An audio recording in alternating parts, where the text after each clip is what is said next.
Good morning, dear hearts. We're at lesson 134. Let me perceive, note that word, let me perceive forgiveness as it is. Now, first thing, the key to this lesson is in the title, as it often is. First of all, perceive, because we deal in a world of perception here, okay?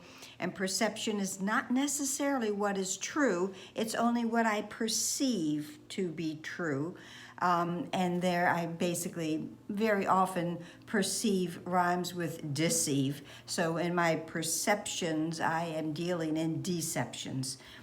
Let me perceive forgiveness. Forgiveness, what is it? It is, as it says, forgiving. It is meant to be given. Forgiveness is meant to be given to everyone when we have perceived an error, a mistake, actually a sin. But my perceptions are not real. I am dealing in illusions with my perceptions, not in truth. And if something is true, it doesn't need to be forgiven. Because if it's really true, no one has been harmed, and it's only how I have looked at it, perceived it, and now have judged it. And now when I have judged it, I've put guilt upon it, and now forgiveness is the component that is required in this situation. Because we still believe in our own sinfulness, this is why we need forgiveness. Remember, there's a lesson back in 93 that light and joy and peace abide in me. If I believe that light and joy and peace abided in me, lived within me, forgiveness also wouldn't be a thing, because if I knew it was in me, I would perceive it, true perception, in everyone else as well. Sins are all about unreality, and yesterday's lesson was about what is real and what is unreal, what is valuable, what is valueless.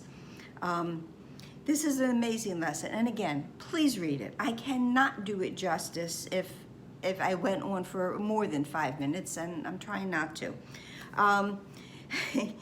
Forgiveness, it says, is the only thing that stands for truth in the illusions of the world, okay? And we say, my brother, what you think is not the truth when someone is believing that we have harmed them, that we have sinned, or if we say this, if they have sinned. And there's a great line in here that to ask ourselves, would I accuse myself for doing this? Would I condemn, later it says, would I condemn myself for this action? And generally the answer is going to be no. But I project the action onto someone else, and now I have condemned them. Now I need forgiveness. Forgiveness, and lately we've had the metaphor of the door, okay? And we've also heard that forgiveness is the key to happiness. So the key stands here, the door stands here, and forgiveness is in between. Forgiveness is how I unlock the door to my happiness, because I have forgiven everyone and everything, realizing that what I thought, what I perceived, was not real. We practice this all day long.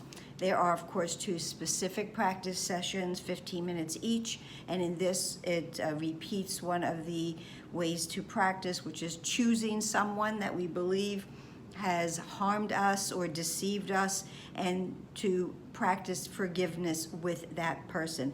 But throughout the day, if we are outside of our home, and maybe even inside of our home and watching television, we can find, our ego mind can find reasons to condemn. And as soon as I realize I have thought less than of someone else, of a brother, who's really a projection, an extension, a mirror image of me, I get to forgive that. And this is how my day stays peaceful and open, and I am free of all judgments and all guilt. Practice. Great lesson. Read it. Great lesson. Hope this helped. Please share. Please subscribe. And I will see you here tomorrow for another lesson. And remember, forgiveness must be practiced. Namaste.